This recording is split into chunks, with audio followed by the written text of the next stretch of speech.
देखिए, एविडेंस में आपका जो शुरू किया जा रहा है वह जो लास्ट पार्ट है, यानी कि आप बताया भी गया था कि एविडेंस को 3 भागों में बांटा गया है।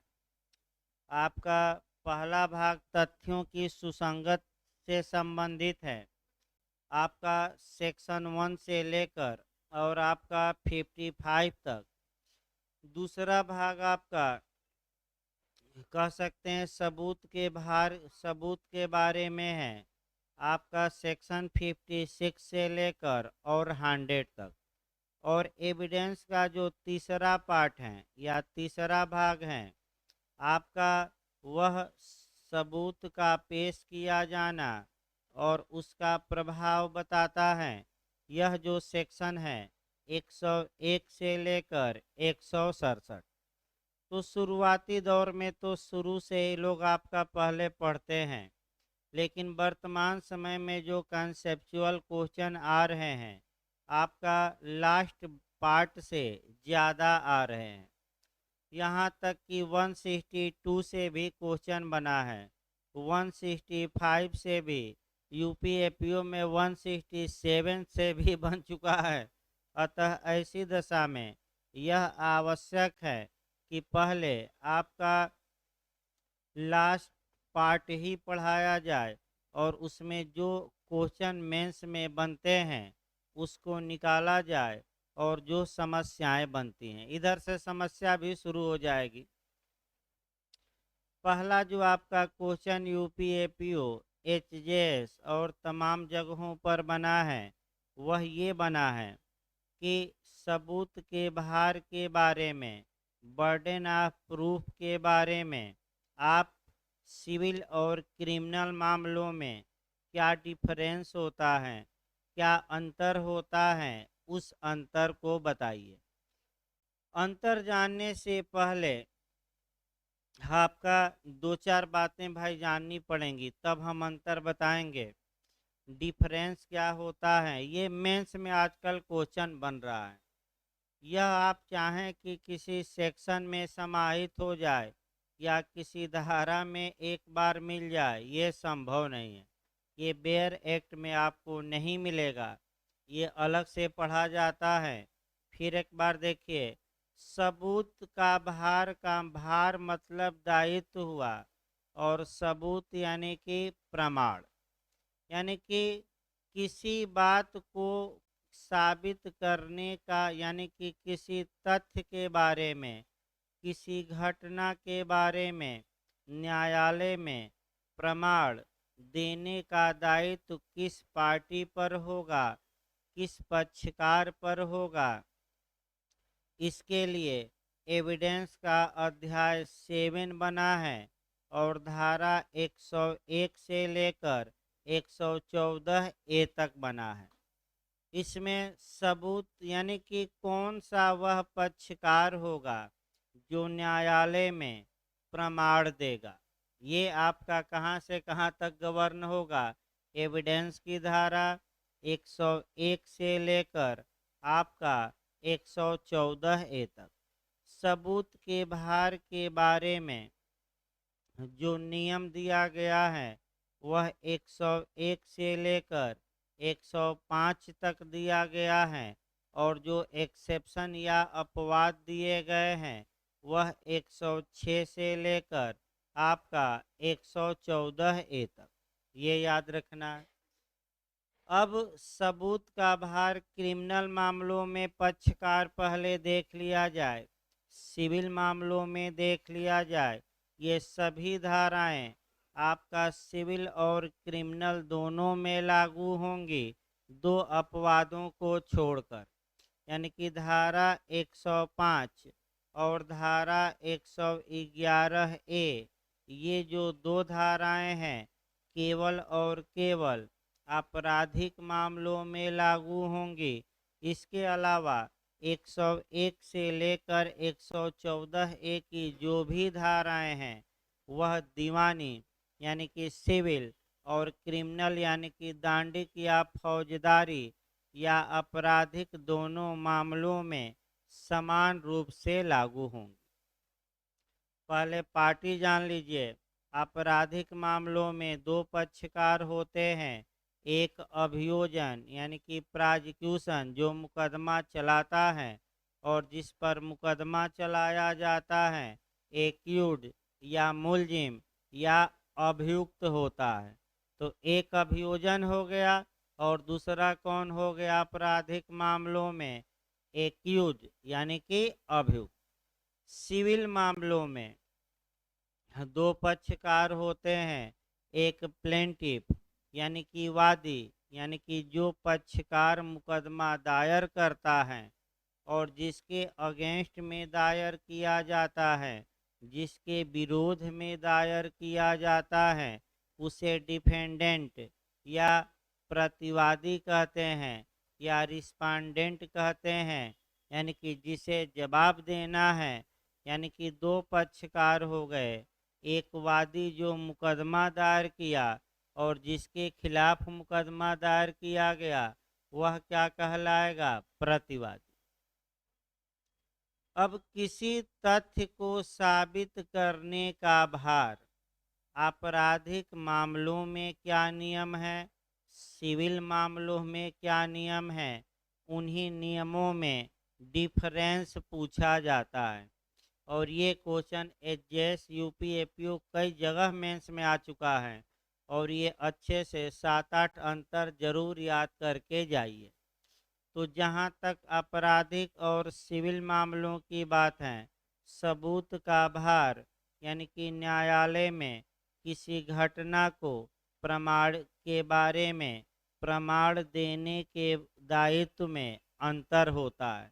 अब क्या क्या अंतर हैं, एक एक आपका अंतर निकाला जाए। पहला अंतर ये है कि जितने क्रिमिनल लॉ हैं यानी कि दांडिक विधियों का कठोर निर्वचन किया जाता है, जबकि सिविल विधियों का लिबरल यानी कि उदार निर्वचन किया जाता है। पहला अंतर याद रखिए इंटरप्रिटेशन में है।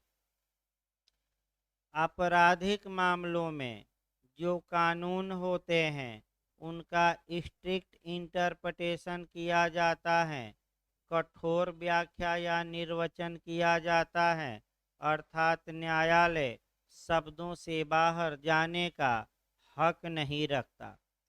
जबकि सिविल मामलों में जो सिविल मामलों की व्याख्या होती हैं वह लिबरल होती हैं, उदार होती हैं। यानी कि सिविल मामलों में उदारता का बर्ताव और क्रिमिनल मामलों में कानून के साथ कठोरता का। उदाहरण नहीं लिखना, मैं बता रहा हूँ। जैसे कामा दिया है तो कामा ही माना जाएगा, या दिया है तो या ही होगा, और दिया है तो और ही। अगर लिखा हो कि सकता है या मैं, तो शैल न्यायालय नहीं मान सकता, और लिखा है शैल तो मैं नहीं मान सकता। क्योंकि कठोर व्याख्या का मतलब ये हुआ कि शब्दों से बाहर जाने का अधिकार क्रिमिनल मामलों में कोर्ट को आपका कोर्ट के पास शक्ति नहीं है कि वह शब्दों से कहाँ चला जाए, बाहर। जबकि सिविल मामलों में क्या बरती जाती है, उदारता। दूसरा देखिए, आपराधिक मामलों में जो सबूत सिद्ध भारिता का मानक होता है, यानी कि अभियुक्त के दोष को प्रमाणित करने का जो स्टैंडर्ड होता है, या इसको कहते हैं सिद्ध भारिता का जो मानक होता है, स्टैंडर्ड होता है, वह बहुत कठोर होता है। क्योंकि मामूली चूक घोर अन्याय का कारण बन सकती है और इस चूक की भरपाई बाद में नहीं की जा सकती। फिर एक बार देखिए, क्रिमिनल मामलों में सिद्ध भारिता का जो मानक होता है वह कठोर होता है। क्यों ऐसा नियम बनाया गया? कठोर का पहले मतलब समझिए। कठोर का मतलब ये हुआ कि अभियोजन या परिवादी का यह कर्तव्य होता है कि वह बिना किसी संदेह के अभियुक्त के दोष को साबित करे। अगर हल्का सा भी संदेह न्यायालय के मन में उत्पन्न हो गया कि अभियुक्त ने यह अपराध किया कि नहीं किया, तो इसका लाभ एक्यूज पाने का हकदार होगा और उसे बरी कर दिया जाएगा। तो क्रिमिनल मामलों में इतना कठोर या स्ट्रिक्ट स्टैंडर्ड क्यों अपनाया गया है? इसलिए अपनाया गया कि एक छोटी गलती, आपका एक छोटी जो डिफ़ॉल्ट हो गया, अगर एक छोटी चूक हो गई तो उसकी भरपाई बाद में करना संभव नहीं होता। तो एक गलती कोई कराइए और ये दिखाइए कि बाद में भरपाई संभव नहीं। मान लीजिए न्यायालय ने किसी अभियुक्त को मृत्युदंड दिया और हल्का सा न्यायालय से कहीं मिस्टेक या चूक हो गई थी, अंत में उस व्यक्ति को फांसी पर लटका दिया गया। तो अब आप लोग बताइए, जब फांसी पर लटका दिया गया उसके बाद गलती का पता लगा, तो क्या इस चूक की, इस गलती की भरपाई हो सकती है? क्या उसका जीवन पुनः वापस लाया जा सकता है? नहीं। अतः क्रिमिनल मामलों में दोष को जो साबित करने का दायित्व होता है वह लिबरल नहीं बल्कि क्या होता है? कठोर। यानी कि बिना किसी संदेह के साबित करिए कि इसी व्यक्ति ने यह अपराध किया। क्यों? क्योंकि छोटी सी गलती आपका क्या पड़ेगी? भारी, और उसकी बाद में भरपाई नहीं हो सकती। एक और उदाहरण देखिए, उदाहरण ना लिखिएगा, वो समझाने के लिए बताया जा रहा है। मान लीजिए निचले न्यायालय ने किसी अभियुक्त को 5 साल की कारावास की सजा दी और निचले न्यायालय से कोई गलती हो गई थी। अब 5 साल बेचारा जेल में बिताया, उसके बाद निकला, तब इस गलती का एहसास हुआ। तो बताइए, क्या इस चूक की भरपाई की जा सकती है? क्या उसका 5 साल वापस किया जा सकता है जीवन का? नहीं।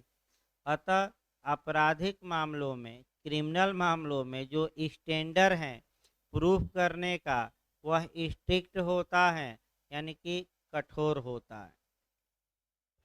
जबकि सिविल मामलों में आपका जो सिद्धिभारिता का मानक होता है वह उदार होता है।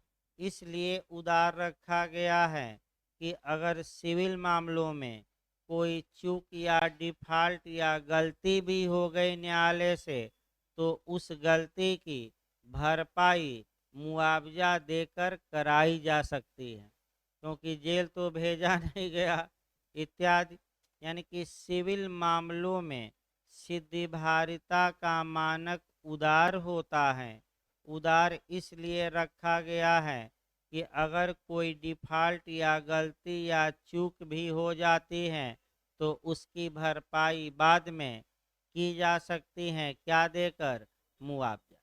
लेकिन क्रिमिनल में मुआवजा से भी भरपाई नहीं होगी। सुबह के पीरियड में भी आपका बताया जा रहा है इशारे, इशारे में भी यही चलेगा आगे कि एक व्यक्ति ने संविदा को भंग किया और आपको दिखाना होगा कि ठीक है हजूर, हम प्रतिकर तो इस मामले में पा सकते हैं, आप दिलवा देंगे, लेकिन ये प्रतिकर पर्याप्त उपचार नहीं होगा। अतः संविदा का स्पेसिफिक आप क्या करवाइए? पालन। प्रतिकर हम ले लेंगे। जर्मी बेंथम का मैं सुबह कोटेशन बताया था कि जो वस्तु मेरी है मुझे दे दी जाए, अगर नहीं दी जाती तो मुझे बदले में कोई अन्य समान वस्तु लेने में कोई आपत्ति नहीं है, लेकिन पहले तो जिसके लिए करार हुआ था वो हमें क्या किया जाए? दिलवा जाए। तो फिर याद रखिए, दूसरा आपका अंतर बताया गया सिद्धिभारता का मानक में, किसमें कठोर किसमें उदार। तो दांडिक मामलों में क्या होता है? कठोर। अब रटते रहे भाई, जिनको मैं देना है या प्री आ गए। तो प्रयास प्री के 80% क्वेश्चन तो ऐसे इसमें भी समाहित रहेंगे, 70% लगभग क्वेश्चन तो प्री के मेंस में ही रहेंगे। तो आप प्रयास करिए कि लेक्चर देते समय दिमाग में बैठाइए, और एक बार जब लिखवा दिया जाए तो डेली बाय डेली जाकर घर पर अब तैयार करिए।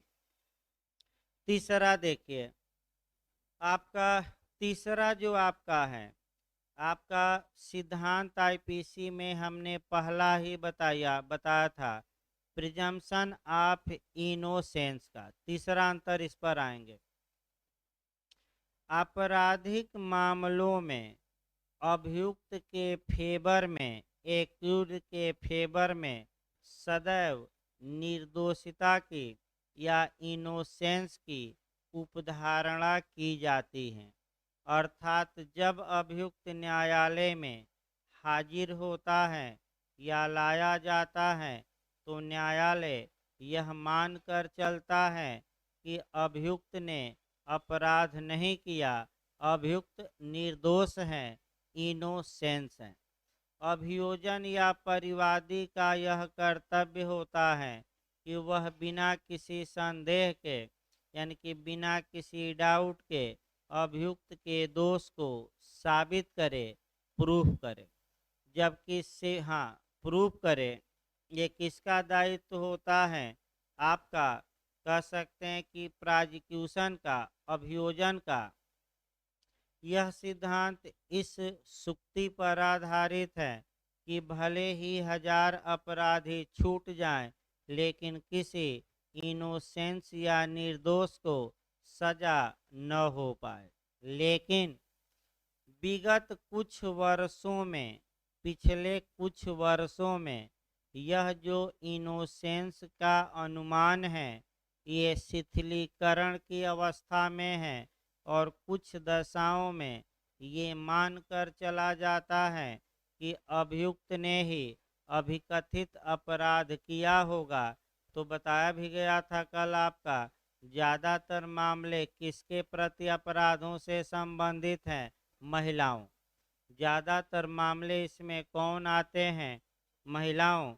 तो आपका इसका मतलब ये हुआ कि इनोसेंस की जो उपधारणा है, इसके कुछ एक्सेप्शन भी हैं। पहला एक्सेप्शन कुछ ना है तो एक तो लिखिएगा, कौन सा? महिलाओं के विरुद्ध अपराध, फिर सामाजिक और आर्थिक अपराध, फिर आपका कठोर दायित्व की परिधि में आने वाले अपराध। तो अभी आईपीसी में बताया गया आपका कठोर दायित्व की परिधि में कितने अपराध आते हैं? 5 इत्यादि।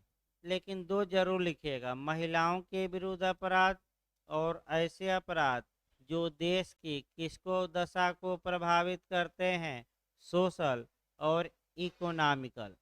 यहाँ से थोड़ा प्ली बार्गेनिंग का चैप्टर बताया गया था सीआरपीसी में, उसको भी कवर किए रहिएगा कि ऐसे अपराध जो देश की आर्थिक और सामाजिक दशा को प्रभावित करते हैं, इन अपराधों में प्ली बार्गेनिंग अर्थात अभिवाक सौदेबाजी लागू नहीं होगी।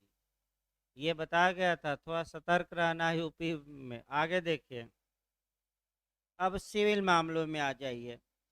जहाँ तक सिविल मामलों की बात है, सिविल मामलों में निर्दोषिता की उपधारणा आपका, कह सकते हैं कि नहीं अपनाई जाती।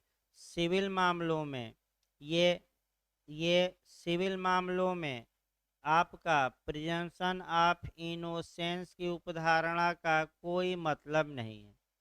अगर सिविल मामला है तो जो प्लेंटिफ हैं, जो वादी हैं, वह, उसका कर्तव्य है, उसका दायित्व है कि वह न्यायालय में अपना मामला प्राइमा फेसाई स्थापित करे। यानी कि सिविल मामलों में आपका प्लेंटिफ है, उसे अपना मामला प्रथम दृष्टया न्यायालय में स्थापित करना होगा।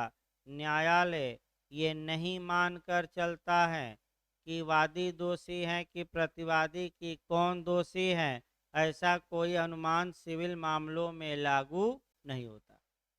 याद रखिए, सिविल मामलों में आपका यानी कि वादी को अपनी बात रखनी होगी, और आपका 101 में बताया जाएगा, 101 धारा में बताया जाएगा कि वादी प्राइमा फेसाई प्रथम दृष्टया कुछ ऐसा साक्ष्य न्यायालय में पेश करे जिससे न्यायालय को विश्वास हो जाए कि प्लेंटिफ जिस अधिकार या दायित्व की मांग कर रहा है उनका अस्तित्व है।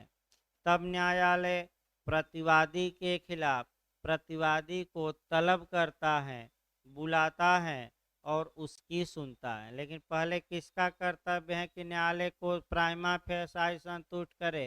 वादी का। आपका तीसरा अंतर रहा। चौथा अंतर आइए, दांडिक, जहाँ तक दांडिक मामलों की बात है, आपका क्रिमिनल मामलों में जो बर्डन ऑफ प्रूफ होता है वह अभियोजन या प्रोसिक्यूशन पर होता है। यानी कि अभियोजन का ये कर्तव्य होता है कि वह बिना किसी डाउट के अभियुक्त के दोष को साबित करे। अभियुक्त अपने बचाव में बोलने के लिए बाध्य नहीं है। अभियुक्त को विवश नहीं किया जा सकता कि वो बोले। अगर अभियुक्त मौन रह जाता है तो कोई दिक्कत नहीं है। दायित्व किसका होता है? आपका, ये अभियोजन या प्रोसिक्यूशन का। जबकि सिविल मामलों में ऐसा कोई नियम नहीं है। सबूत का भार दोनों पक्षकारों पर होता है। वादी जो बात कह रहा है वादी साबित करे और प्रतिवादी अपनी बात साबित करे। जब यानी कि सिविल मामलों में सबूत का भार वादी पर भी है, प्रतिवादी पर भी। लेकिन क्रिमिनल मामलों में आपका हमेशा किस पर होता है? अभियोजन पर। वो अलग बात है कि एक अपवाद है, रेस एप्साला क्विटर 106 एविडेंस की धारा, तो अभी उसको ना जानिए, वो बाद में पढ़ा जाएगा। अभी तो सबूत के भार में हम केवल क्या बता रहे हैं? डिफरेंस। ये चौथा दृश्य आपका डिफरेंस रहा भाई। पांचवा डिफरेंस देखिए, जहां तक पांचवें अंतर की बात है, क्रिमिनल मामलों में एक सिद्धांत काम करता है। आइए देखा जाए कि युगों युगों से क्रिमिनल मामलों में ये सिद्धांत रहा है कि भले ही हजार अपराधी छूट जाएं, लेकिन किसी इनोसेंस को सजा न हो पाए। फिर एक बार देखिए, हमने बताया था आपका निर्दोषता की उपधारणा में भी ये सिद्धांत बताया था कि भले ही हजार ऑफेंडर छूट जाएं, मुक्त कर दिए जाएं, लेकिन किसी इनोसेंस को यानी कि किसी निर्दोष व्यक्ति को सजा दी जाए कि न दी जाए, न दी जाए। लेकिन सिविल मामलों में ऐसा कोई सिद्धांत नहीं है। यानी कि मैं फिर बता दूं, सिविल मामलों में ऐसा कोई नियम है कि नहीं? नहीं है। अब आइए आपराधिक मामलों में अगला देखिए आपका नियम। अगर मामला क्रिमिनल है और अभियोजन ने कोई बात कही, यानी कि अगर क्रिमिनल मामला है और प्रोसिक्यूशन या अभियोजन ने न्यायालय में कोई बात कही है और उस बात में कोई कमी है या लोचा है या कुछ कमी है, तो उसका लाभ अभियुक्त सदैव उठाने का हकदार होगा। यानी कि लीगल भाषा में हम कहें कि आपराधिक मामलों में आपका अभियोजन जो बातें न्यायालय में कहता है, अगर उन बातों में कोई कमी है तो उस कमी का लाभ उठाने का हकदार सदैव कौन होगा? अभियुक्त। लेकिन इसके विपरीत नहीं हो सकता। अगर अभियुक्त अपनी बात कहता है और अभियुक्त की बातों में कोई कमी है तो उन बातों का लाभ उठाने का हकदार अभियोजन नहीं होगा। यानी कि फिर एक बार इस नियम को देखिए, क्यों नहीं होगा? क्योंकि सबूत का भार अभियुक्त पर नहीं है बल्कि किस पर है? अभियोजन।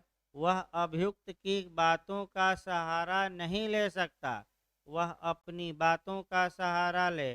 फिर एक बार इसको देखिए, क्रिमिनल मामलों में यह अभियोजन के अभियोजन की कमी का बचाव, या अभियोजन ने जो बातें कही थी या प्रोसिक्यूशन ने जो बातें न्यायालय में बताई, अभियुक्त उन बातों को अपने बचाव के रूप में यूज कर सकता है। लेकिन अभियुक्त ने जो बातें आपका बताई हैं, उन बातों का प्रयोग अभियोजन अभियुक्त को दंडित कराने में नहीं कर सकता। यानी कि अभियोजन अभियुक्त की बातों का सहारा लेकर अपना मामला आगे नहीं बढ़ा सकता। अभियोजन को अपने पैरों पर खड़ा होना चाहिए, न कि अभियुक्त की कमियों के आधार पर अभियुक्त को दंडित कराना चाहिए। ये नियम है। अगला देखिए, अगला ये है कि अभियोजन न्यायालय में जो बातें कहता है, उन बातों को युक्त युक्त संदेह से परे साबित करना अभियोजन के लिए बाध्यकारी है।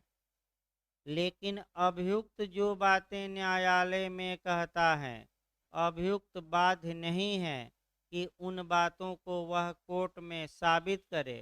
अगर साबित नहीं करता तो कोई दिक्कत नहीं, क्योंकि सबूत का भार किस पर है? अभियोजन पर। अगर अभियुक्त अभियोजन भी कुछ बातें कहा, अभियुक्त भी कहा, अभियुक्त अपनी बात साबित नहीं कर पाया, तो अभियोजन को छूट नहीं मिलेगी और अभियोजन या प्रोसिक्यूशन को अभियुक्त के दोष को बिना किसी संदेह के क्या करना पड़ेगा? साबित। अभियुक्त बाध्य नहीं है कि अपनी बातों को वह क्या करे? साबित। एक दो उदाहरण इस पर देखिए। अभियुक्त ये बचाव लेता है कि जिस समय घटना हुई थी, प्ली ऑफ एलबी का बचाव लेता है, उस समय में घटना स्थल से बहुत दूर था, अतः यह घटना मेरे द्वारा नहीं की गई है। तो 103 हम बताए थे कि ये एक स्पेशल फैक्ट है और धारा 103 के तहत प्ली ऑफ एलबी को न्यायालय में साबित करने का दायित्व किस पर है? जो प्ली ऑफ एलबी का बचाव लेता है। तो इस उदाहरण में कौन ले रहा है? अभियुक्त। तो किसको साबित करना पड़ेगा कि वह घटना स्थल से बहुत दूर था? अभियुक्त को। अगर अभियुक्त अपनी बात ये प्रूफ नहीं कर पाया, तो क्या इसका उस पर कोई विपरीत प्रभाव पड़ेगा कि नहीं? नहीं, क्योंकि अभियुक्त अपनी बातों को साबित करने के लिए बाध्य नहीं। अभियोजन का ये कर्तव्य होगा ही कि वह साबित करे कि ये घटना किसने किया है? अभियुक्त ने। अगर अभियोजन विफल हो जाता है, अभियुक्त भी अपनी बातें नहीं साबित कर पाता, तो अभियुक्त को सजा नहीं दी जा सकती। अभियुक्त बरी होने का क्या होगा? हकदार। अगला ये,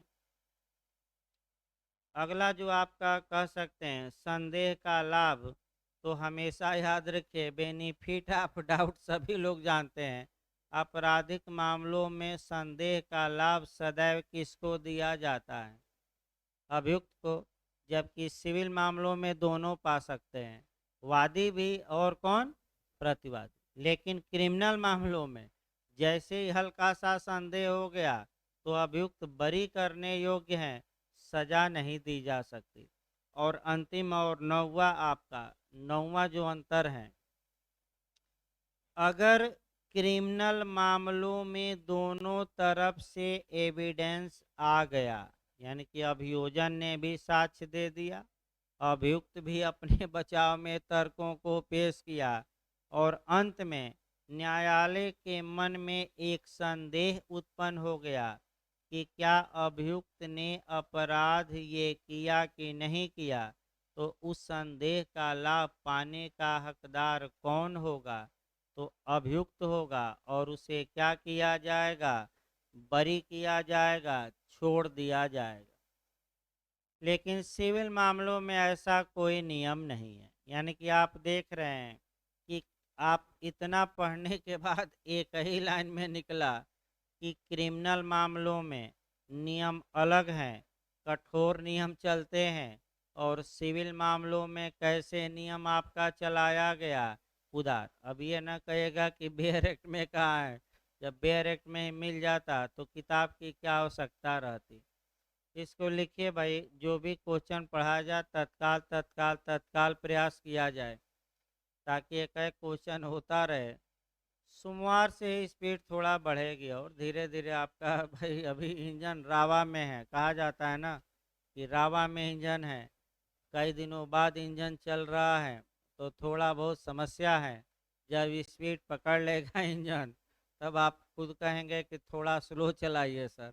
लेकिन कल तक थोड़ा स्लो चलने की संभावना है। सोमवार से आपका स्पीड थोड़ा क्या होगी, गाड़ी और पकड़ लेगी। इसको लिखिए, प्रश्न बना लीजिए। दांडिक तथा सिविल मामलों में, आपराधिक भी कहते हैं, दांडिक तथा सिविल मामलों में सबूत के भार के बारे में, दांडिक तथा सिविल मामलों में सबूत के भार के बारे में अंतर को स्पष्ट करिए। प्रश्न बना लीजिए, अंतर को स्पष्ट करिए। भाई फिर बता दिया जाए, कई जगह ये क्वेश्चन आया है। ये क्वेश्चन आपका एचजीएस तक में आ चुका है, एपीओ में भी आ चुका है, यूपी रिपीट कर सकता है। पैराग्राफ चेंज करके लिखिए। आपराधिक तथा सिविल मामलों में, आपराधिक तथा सिविल मामलों में सबूत के भार में अंतर निम्नलिखित है। सबूत के भार के बारे में अंतर निम्नलिखित है। पड़ी पाई दे देना है, यानी कि लेटी हुई पाई ऐसे दिया जाता है उसके बाद, और पैराग्राफ चेंज कर लीजिए। वन लिखिए, वन।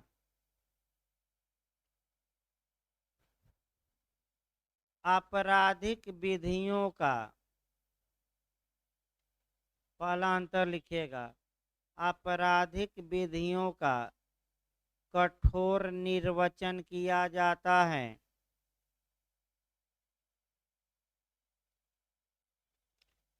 आपराधिक विधियों का कठोर निर्वचन किया जाता है, जबकि सिविल विधियों का उदार निर्वचन किया जाता है। जबकि सिविल विधियों का उदार, लिबरल कहा जाता है, उदार निर्वचन किया जाता है।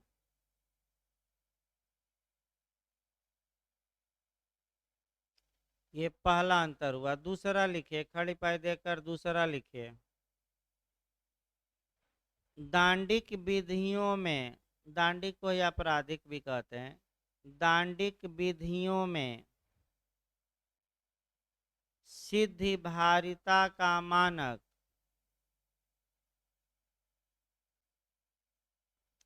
यानी कि बर्डन ऑफ प्रूफ का स्टैंडर्ड, सिद्धि भारिता का मानक बहुत कठोर होता है।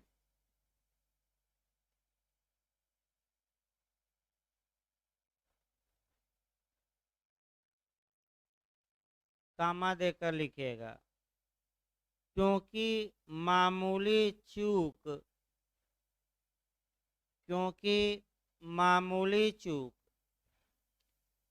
घोर अन्याय का कारण बन सकती है। क्योंकि मामूली चूक घोर अन्याय का कारण बन सकती है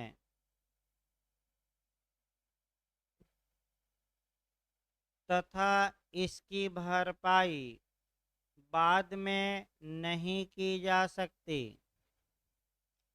तथा इसकी भरपाई बाद में नहीं की जा सकती।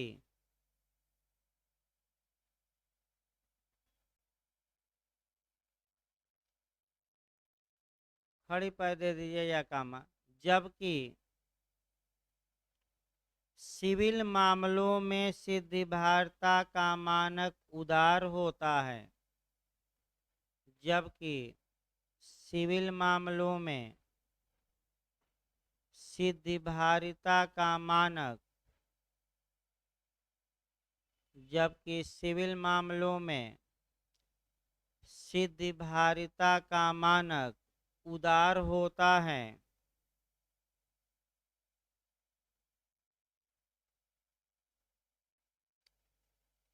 क्योंकि ऐसे मामलों में चूक की भरपाई की जा सकती है। क्योंकि ऐसे मामलों में चूक की माने डिफ़ॉल्ट हो गई, गलती हो गई, ऐसे मामलों में चूक की भरपाई की जा सकती है।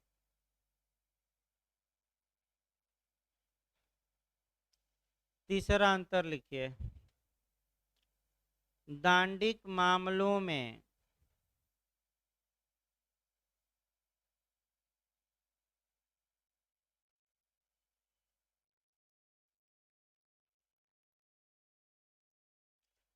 दांडिक मामलों में अभियुक्त के पक्ष में दांडिक मामलों में अभियुक्त के पक्ष में सदैव निर्दोषिता की उपधारणा की जाती है। सदैव निर्दोषिता की उपधारणा की जाती है।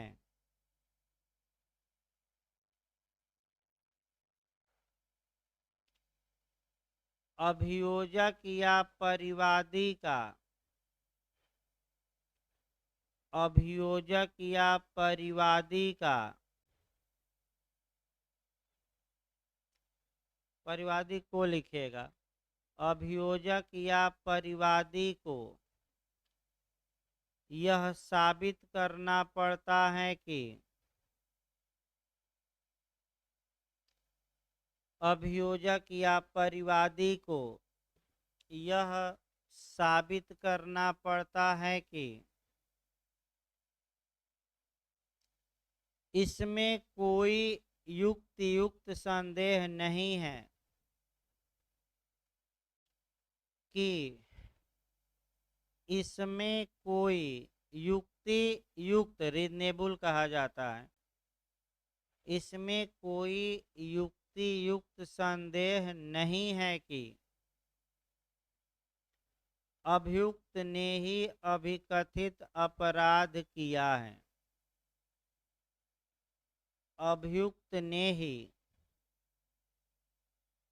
अभिकथित अपराध किया है।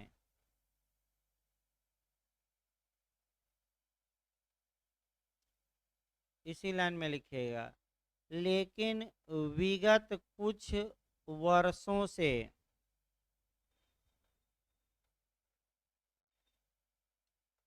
लेकिन विगत कुछ वर्षों से यह नियम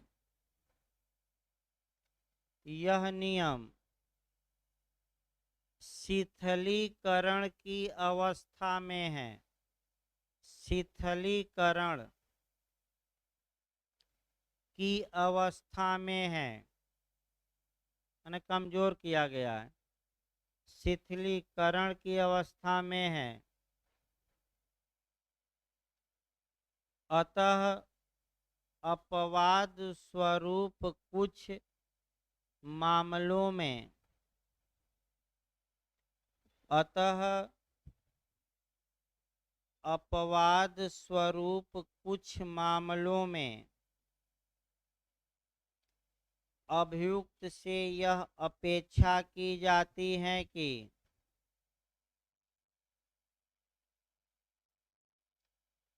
अभियुक्त से यह अपेक्षा की जाती है कि वह अपनी निर्दोषिता साबित करे। वह अपनी निर्दोषिता साबित करे।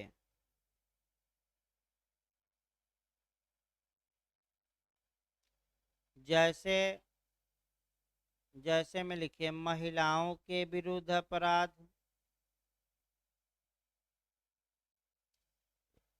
जैसे महिलाओं के विरुद्ध अपराध, कामा दीजिए सामाजिक एवं आर्थिक अपराध, सामाजिक एवं आर्थिक अपराध इत्यादि।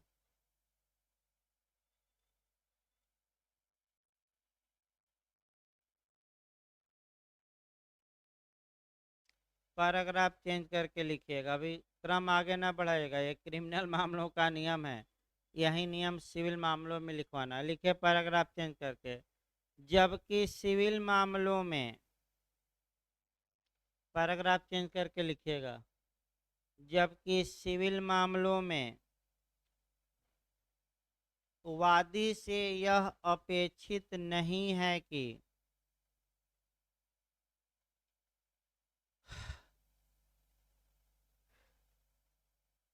जबकि सिविल मामलों में वादी से यह अपेक्षित नहीं है कि वह अपना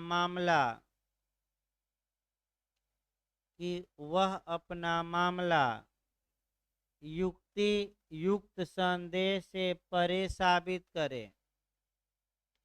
वह अपना मामला युक्ति युक्त संदेह से परे साबित करे।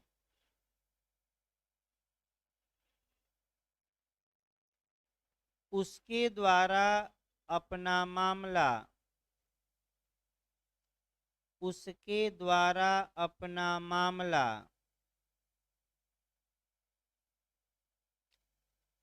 प्रथम दृष्टया स्थापित कर देना पर्याप्त होगा। उसके द्वारा अपना मामला प्रथम दृष्टया यानी कि प्राइमा फेसाई कहा जाता है, प्रथम दृष्टया स्थापित कर देना पर्याप्त होगा।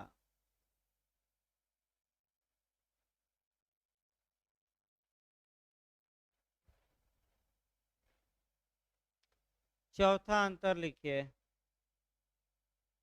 आपराधिक मामलों में सबूत का भार। चौथा अंतर लिखिए भाई, आपराधिक मामलों में सबूत का भार अभियोजन पर होता है,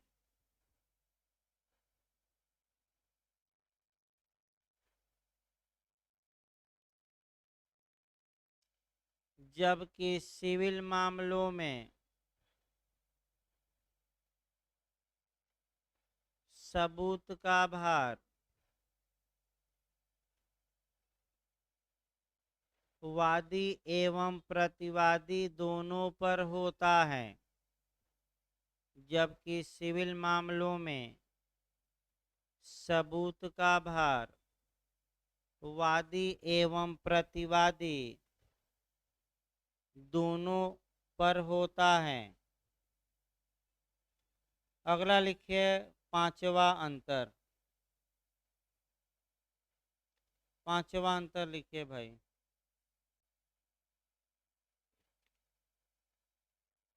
आपराधिक मामलों का युगों से आपराधिक मामलों का युगों से यह सिद्धांत रहा है कि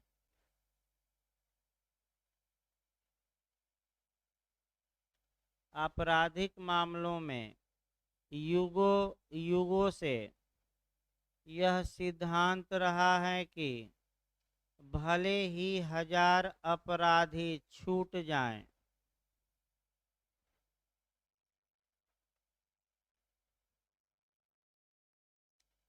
भले ही 1000 अपराधी छूट जाएं, कामा दीजिएगा, यह स्वीकार है, भले ही 1000 अपराधी छूट जाएं, यह स्वीकार है, कामा दीजिए फिर, लेकिन किसी निर्दोष को सजा हो जाए, लेकिन किसी निर्दोष को, इनोसेंस को, किसी निर्दोष को सजा हो जाए, यह स्वीकार नहीं है, यह स्वीकार नहीं है।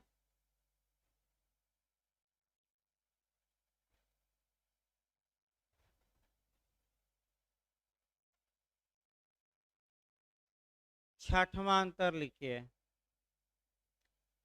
आपराधिक मामलों में आपराधिक मामलों में बचाव के लिए कही गई बातों को आपराधिक मामलों में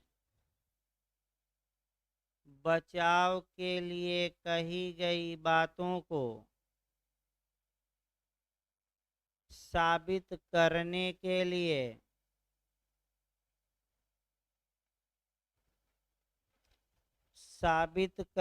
के लिए अभियुक्त बाध्य नहीं है, अभियुक्त बाध्य नहीं है।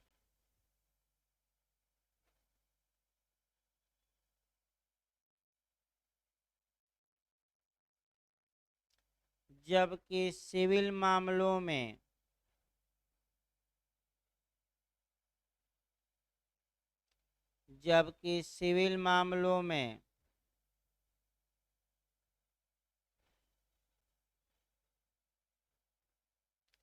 वादी के अभिकथनों को साबित करने के लिए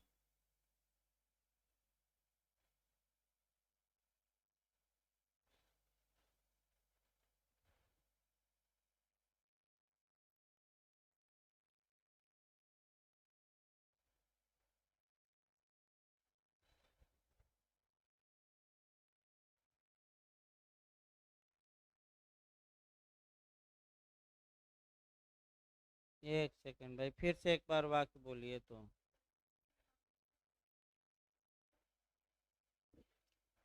नहीं तो वादी काट दीजिए भाई, प्रदीप फिर एक बार देखिए। जबकि सिविल मामलों में प्रतिवादी अपने द्वारा किए गए अभिकथनों को, ये सुधार कर लीजिए वाक्य थोड़ा।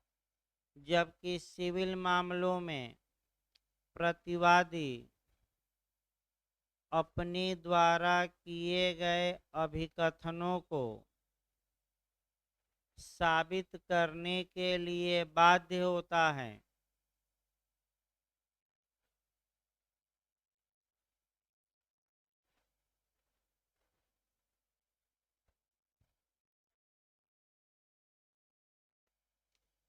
अगला अंतर लिखिए, सातवां अंतर। आपराधिक मामलों में संदेह का लाभ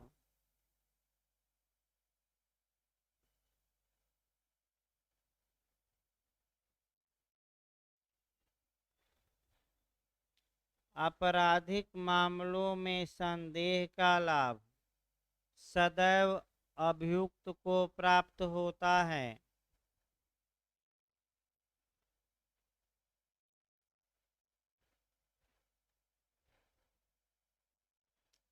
जबकि सिविल मामलों में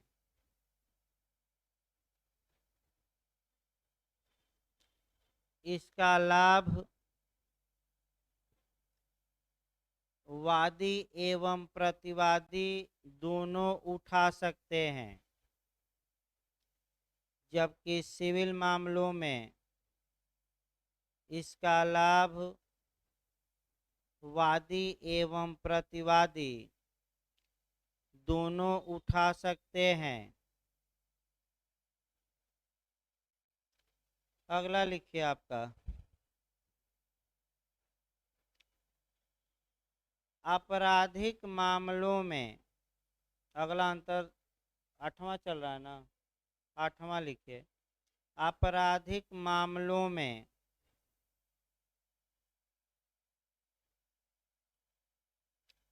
अभियोजन की कमजोरी का फायदा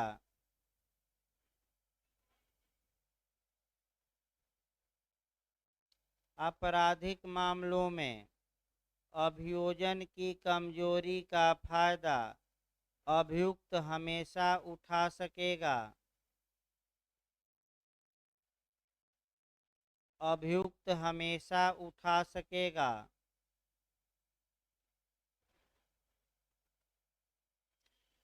लेकिन अभियुक्त की कमजोरी का फायदा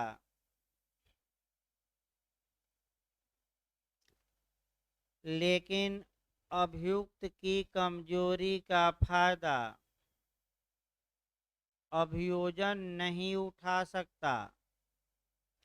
अभियुक्त की कमजोरी का फायदा अभियोजन नहीं उठा सकता। जबकि सिविल मामलों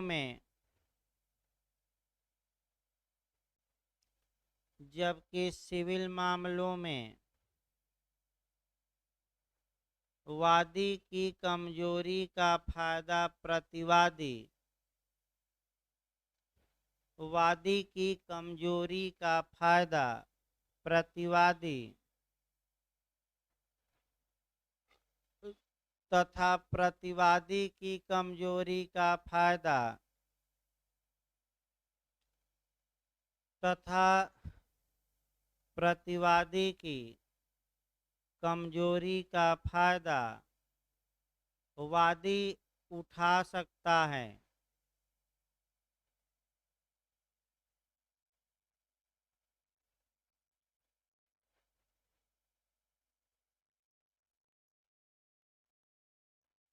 आठ अंतर पर्याप्त है। वैसे आपका कितना पेज हुआ, 1.5 पेज हुआ कि नहीं?